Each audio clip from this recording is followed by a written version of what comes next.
that such of those good fanatics didn't take their own advice, you were wrong. The better the fanatic, the more he lived exactly like he said. It's small-time fanatics that say everybody should do so-and-so, and then you find out. You know, like some guy says, we should not drink, and that's the head of his religion or his political belief, and you find out the guy's a weekend drunk. That is not a good fanatic. Men like that do not establish worldwide historical reputations. And so if any of you had the kind of nervous system, I'm using this to try to give you a little room for you to maneuver to follow what I was saying. If you got a kind of nervous system that thinks, well, all people who say, here's what we should do, all would-be leaders, all these smart ecks that want to get up on a stage or a platform and say, I know how people should live. I bet most of them don't even take their own advice. I bet all ministers, all teachers of all kinds that say you shouldn't drink, it's the worst thing in the world, I bet they're all a bunch of drunks. And of course you find examples of it. But what I wanted you to see was those that are the famous, the splendid, the upright fanatics, those that can fanaticize within like 90 seconds or 3 minutes at the most, whatever it is they say, they do it. They can't move. That is a part and parcel of their intrigue. That's a part and parcel of the apparent power they seem to have to dominate some segment of humanity, is that they are almost frozen. You can't go and say, well, can I get an interview? I contribute some money or do something. Can I talk to the great fanatic here? And you get in to see him. And you find you cannot talk to him. The better fanatic he is. If you tried to say, let me ask you about so-and-so. He goes, yeah. Didn't you say so-and-so? Yeah, yeah, yeah. And you say something logically, and you go, all right, if we go from there to here, can you follow what I'm saying? And you're about to show him that what he said, that it's open to some doubt. If he even follows what you're saying, he's going to say, next, and get him out. Or he's going to say, you're an idiot. You're probably a communist. Somebody keep their eye on this guy. They got no room to maneuver. I'm not talking about just politically. I'm talking about internally their own nervous system cannot move. But that is part of the simplistic power of it. Now, back to the individual nervous system. How about the ideas that are fanatical?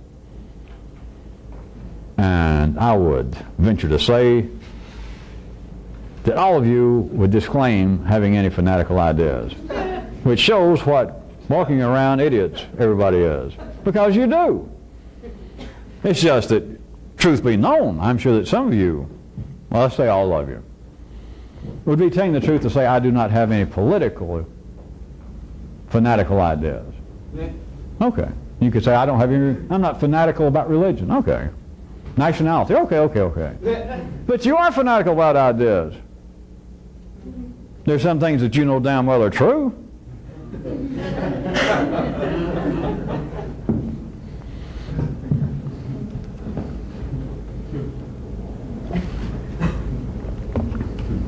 Don't you? I mean, you'll let me play with your minds and lead you off on thrice weekly imaginary excursions here and there, but that doesn't alter the fact that there are some things that are just simply true. Well, welcome to the inner sanctum of the fanatic. Oftentimes they're referred to as self-evident, which I'd suggest to you as a synonym for simplistic. That's why so many people say, well, wait a minute, there's some truths that are just self-evident. I mean, you can try to cloud my mind with some kind of philosophical hogwash and try and hocus-pocus me to death, but still, there's some things that are so basic, so primarily true. They're just self-evident. Synonym, I suggest to you, synonym for simplistic. And in fact, I could tell some people that were defending self-evident truths, and if I said simplistic, they'd probably go, if I didn't do it in a pejorative sounding way, they'd go, well, yeah. That's right, I wouldn't have used that term, perhaps they would say, but you're right. Simplistic, in the sense of being radical. That is basic. Just think, if the basic truths running, forget the universe, forget a more complex dimensional reality, but just concerning the universe, life as you know it, if the basis of it, the laws of physics and everything, if they were as rigid as your ideas of reality are, do you think life could live? No. I suggest to you again, that is part of what is striking the Western, well, humanity in general and the sciences now, in the last several decades, about how things seem to get, as they, I think, call it, peculiar and funny, the more they get down to the particle level, subparticle level, that things are not matching up to all the rules that seem to take care of everything. But you get down here, we don't even know how to report what we see because we look at it and we think, no. The more simplistic you see things, the more there seem to be dependable, stable ideas, laws, principles, whether it be scientific, religious, morally. But the more they seem to be solid, the more they seem to be self-evident, you will find out on your own, the more simplistic they are, the less nourishment they have. Now, they can be quite necessary, to say the least, especially those that seem to survive for hundreds and thousands of years, but it's like having to have a kind of deep-rooted pilings for buildings, for structures, bridges.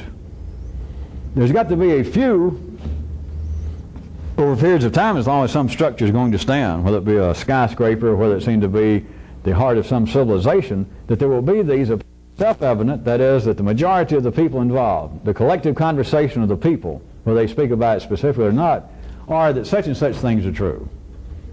Scientific things are true, religious things, moral things, they're just self-evident. If somebody brings it out, somebody from an adjoining state comes in and says, well, you people are nuts to believe in that. The people collectively, they either shrug or think, you know, you're nuts. You don't know. We know. Those kinds of things are simplistic, but they may be quite necessary to hold that structure up, that civilization, that group of people, that part of life's body. But for the individual, do you want to be stuck down and be one molecule in a piling under the East River, and somebody comes by and compliments the Brooklyn Bridge? Does that make you feel better? That, well, yes, I'm a part of it down here in the slime. I've been here for hundreds of years, or 100 years. It may be necessary, but for somebody attempting to do this, you have got to see the more simplistic, the more self-evident, the more inalterable some idea is, the worse it is for you. And when I said that everyone has fanatical ideas, some of you finally laughed after I pushed it, but you still don't know how funny it is. You still don't know how dangerous it is. That is, of how many, there are things that you take, and I could start hitting if I want to some night, and some of it's come up between you and I individually talking throughout the time I've known some of you, and I did not point it out in these words, but I could stand here tonight, or I could do it on tape to those I know in other cities, and I could just pick out things that I already know about you, that you just accept as being true, and by now I could say, I could bring up a subject and say, yeah, and you believe that that is just the way it goes, but you've never actually thought about it. And all of you who are really following what I was saying, whether you can follow this little quick example or not, all of you would finally go, Jesus, you're right. There was something that you have just accepted. It seemed to be of no great consequence, but it was something that you accepted that I could get you to go to look at and go, I don't really believe that. I don't think that that is necessarily the way to do things, and yet if you hadn't brought it up and asked me, I would have as mechanically as the light coming on when I opened the refrigerator door, every time I thought about this subject, every time it was brought up, every time I heard it mentioned, my own nervous system went da-da-da-da-da. If somebody said the thing that I normally think, I'd go, yeah. If they said otherwise, I'd go, sorry. And yet, none of that is correct. And you never realize it. You are a fanatic about it. A fanatic never recognizes his fanaticism.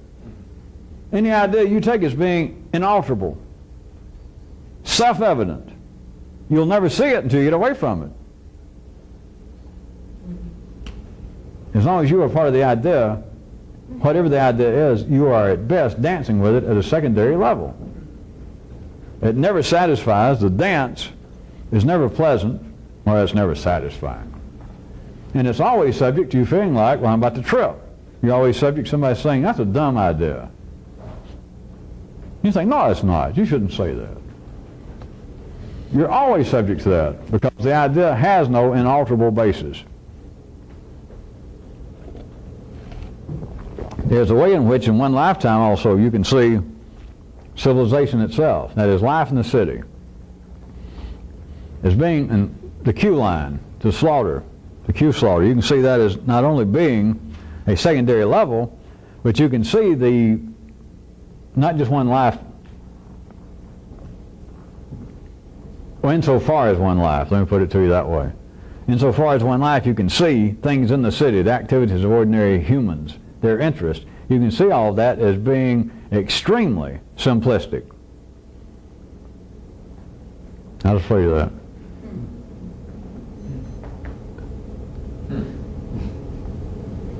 How much complexity can anybody stand with a hobby? I could start off with work, but I was trying to make it fast. We're going to run out of tape. You're interested in painting, music. How complex can it be before you go, forget it?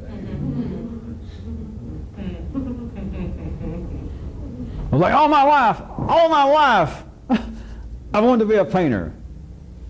And you meet somebody that says they teach painting. You say, I have traveled. Every time I'm in Europe, I go to the Louvre. I always go to the London Museum. And you start spouting all the things that you can recognize. That you can recognize a Matisse from a Cézanne. You talk about how you one time had a lease. You had at least an option on a lease in Greenwich Village back in the 50s. How you always wanted to be a painter. How you do anything to paint. You would sell everything you got now. Do you have room? Could you take me on? The person says, well, I guess I could. Oh, God, my life is finally complete.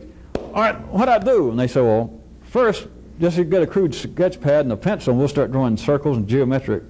You go, Jesus, I didn't know it was going to be that much trouble. Really?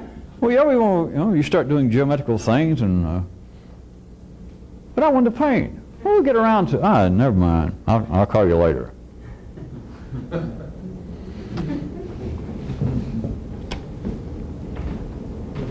Look at the way in which you deal with life. Look at the things that you find to be of primary interest to you. That you would say, if I said, what is, outside of this perhaps, but just in life, what is your primary field of interest? Just think about it. How much complexity could you stand in that? If it was any more complex, if it was any more demanding than it is right now, would you not be looking for a new hobby? Just maybe just that much more. If it was just that much more bother. The thing you love, your reason for living, the hobby that you devote X amount of your gross income each week, if suddenly they whipped a 5% surtax on it, are you sure that next week you wouldn't have a new hobby? All right. Can you see over one lifetime how rigid life is in the city? Can you see how rigid civilization is? Can you see in a sense how simplistic it is from a one lifetime view? If it were not what seems to be civilization, what seems to be whole little pods and little packets of people in the queue slaughter, there's over here, that here's the British, here's the Germans, here's the Catholics, here's some Jews over here. That those groups in one lifetime, not over, just stick with one lifetime, that one lifetime being a German, being a Jew, being a Catholic, being in some group here in that queue line has to be simplistic and it has to be rigid. It even pops out in history. They don't know what to make of it. They call it at times like after wars, they call it a loss of national identity on a political level. It's like the German peoples or the French people are so overcome that so many of them seem to acquiesce to the German occupation, and now they don't want to talk about it, and they try to just blot it out of their memory, and then for 10 or 15 years they staggered around until a Charles de Gaulle came up and says, my nose is bigger than all of Germany, follow me. Forget the past. They speak of it out in the city. Life Makes Men speak about a loss of direction, a loss of national identity. Or some religious group can get persecuted and almost stamped out of existence, and they seem to fight their way back, and they'll say, well, for a while it was as though this group lost their religious identities, all their gods, all their statues and icons have been crushed, and it was almost slipped out of their minds and out of their hearts, and it came back. In one lifetime, a thing as complex as civilization would seem to be, as opposed to a group of people living in this one area, my caveman, you would, in one sense, say, well, civilization is extremely complex. There's so much going on nowadays you can't keep up with it. Yeah, I know. But in another sense, what holds it together is the simplicity at any given time. Even the simplicity can be based on, if you can follow this right quick, it's, one group could say, well, our civilization is beginning to fall apart because the simple basis, the ideas that establish this, we now have so many barbarians at our gates and our doors, and some of them are now infiltrating us, that our civilization is about to fall apart. It may be in the final days that this one group over here may be falling apart. But what they're saying is the simplicity is now falling apart. We have so many exotic, extrinsic forces working on us that we are no longer the pure race of Christians or Jews or Germans that we were in our forefathers' time. In other words, sometime before my lifetime is what they're saying. They're saying the simplicity is beginning to fall apart. The rigidity that held us together is crumbling. They don't see it that way. Because contrary, those of you who can hear this right quick now, a fair description of civilization is things becoming more complex. But it's all relative. A civilized group of cavemen would have to be more complex. Their interactions to each other, that is the passings of energy, they would look at as being new forms of morality, social behavior, etiquette. It's this group of cavemen that's 5 or 6 families there, and they nod at each other every now and then. For them to become civilized, for them to develop a religion, a code of ethics, for them to become their own little state, they would have to become more complex than they were. So to become civilized is to become more complex. But to become more civilized is also to become more simplistic. Because for them to become civilized, there has to be established norms. They have to decide amongst those 5 people and then the 20 people that there's some things that are self-evident, that we cannot take each other's wife or mate. We can't take each other's food. If you killed your food, it's yours. I can ask you for some, but if you don't give it to me, all right. So they agree. Those things are just self-evident, simplistic, rigid. The very thing that seems to be the basis of a more sophisticated, a more complex, a more diverse, a richer life, that is civilization, an intellectual life, an artistic life. It would seem to be that it becomes more complex. Right, it is. But then it's more simplistic. It then establishes in one lifetime certain rules, certain standards. But then the standards change in the next lifetime. Why? Because the standards are on the secondary level. It is all a self-referent system.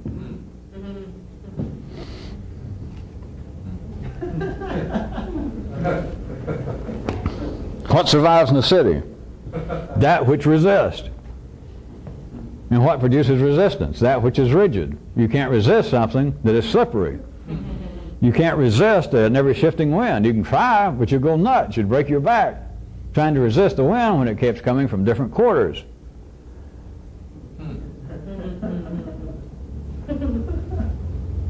Why is it that nobody, before you met me and you're still not sure, that all the things that you thought this was that you had heard about in history, those of you who are getting good, you realize the things you heard about, some of you may even by now have your own fairly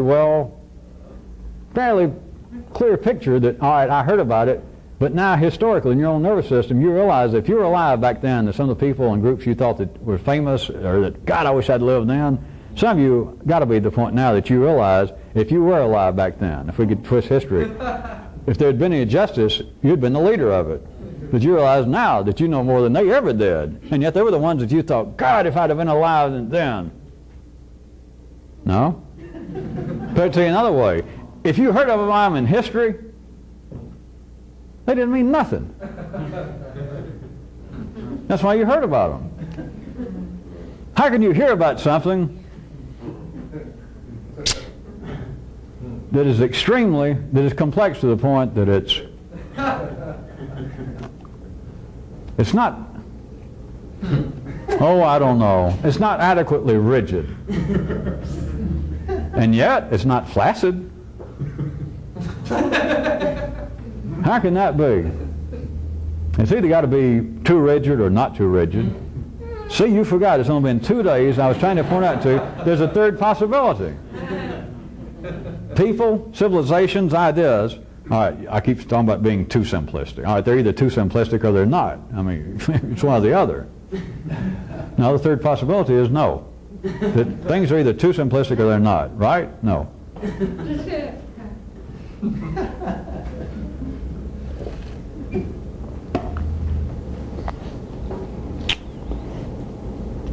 right, I'll end by trying to give you one even wider sketch. If the old intelligence, if ordinary intelligence could expand itself outside of one lifetime, it would start connecting things. They would just connect themselves that everybody knows piecemeal. Such as everybody knows that ideas change historically. Everybody knows that. That knows anything. Anybody can read. Anybody knows anything about history. Even people now out in the wilds of Barney or somewhere that they retell their history. They know that things have changed. They know that used to you couldn't spit on a certain tree because they believed the gods lived in it. But now, according to the storyteller now that keeps our history, he says now that the gods moved from that tree. So we can spit on it if we want to. There's no reason to, but you could. Everybody knows that ideas and things change. People know that what was true, what everybody believed was true 50 years ago, is no longer believed. They know that. But they cannot fit it together with the fact that in their lifetime, that is, their nervous system's time right now to talk. They just got molecules that talk. That's them being alive. They do not see that that kind of flexibility, that kind of growth does not happen in their own nervous system. In their own nervous system, the whole point of being educated and being intellectual is to get the point to be so rigid that you're now simplistic. That is, that you know right from wrong. You know true from false. You're well-read. You're educated. You're sophisticated. They can't pull the wool over my eyes. I didn't just come up here in a turnip truck and get off. I've been around. Yeah, I know what's what. If you know what's what, you don't know anything. Because to say you know what's what is you're saying, well, what's what? And who's who, where's where, therefore is therefore. That's knowing what's what, right? It's knowing up's up, down, down. If you know that, you don't know anything. Well, you could be a food critic. You could be anything you want to be. But remember this, anything you want to be can be taken away from you. And nobody else has to do it. You don't have to be fired from your job. The food critic can lose it all without getting a pink slip. People do it every day. They just don't notice it. People get fired every day. People believe, well, yes, I'm a famous doctor, writer, carpenter, septic tank cleaner outer. And yet, every day, they're filled, when nobody's looking, with great doubt. How about some of those big fancy septic tank companies now that have those green trucks and they keep them clean? I bet I couldn't even get a job there. Now what's happened? It's the taste of music. What if suddenly I get up tomorrow morning and Baroque heavy metal is out of style? That's the only thing that seems to come to me when I'm inspired. What'll I do? Or last night I had a few drinks and listened to my latest tape. The dubs we had from the studio, I listened. If I went out to a record store and was going to buy that, or was looking for something, somebody played that, I'd probably leave the store. Every day. And nobody notices it. There has to be a kind to stay sane in the city, by its own definition, which remember is self-referring. But to say sane in the city, you have got to be simplistic to the point in the nervous system to be rigid. Rigid enough that these little moments of, I'm a fake, I'll be found out, all this is meaningless, that goes just like that. And you are sufficiently rigid that you end up spending 65, 70 years, right up to the end, that yes, I am what I am, yes, I am what I am. Yes, this is my place in line. Yes, do you know who I am? Yes, do I know who I am? Well, we're out of tape, and I hated it. I guess I should say that I hated to leave it here at the end of the tape, and on Friday that, make it sound like life is meaningless.